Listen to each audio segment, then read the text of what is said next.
Jerusalem. Prime Minister Benjamin Netanyahu's opponents on Wednesday were racing to finalize a coalition government to end his 12-year rule, the longest by any Israeli premier, ahead of a midnight deadline.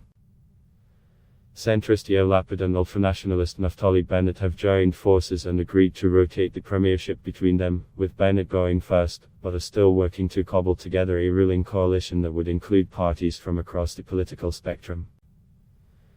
Israeli media reported that there are some lingering disagreements over lower-level political appointments, but that Lapid was likely to announce an agreement sometime Wednesday.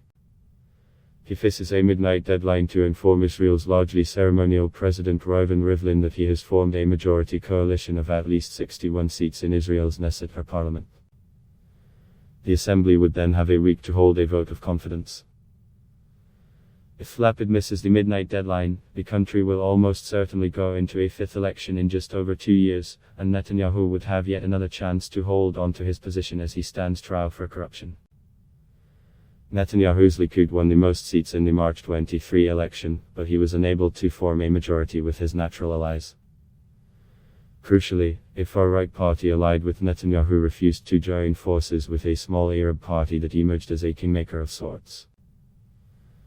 Netanyahu had hoped to extend his long rule and battle the corruption charges from the Prime Minister's office. He has emerged as a deeply polarizing force in recent years, leaving Israel in a prolonged state of political limbo through a series of inconclusive elections.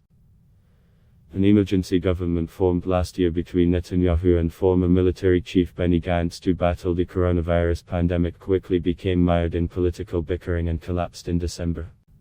Adblock test why?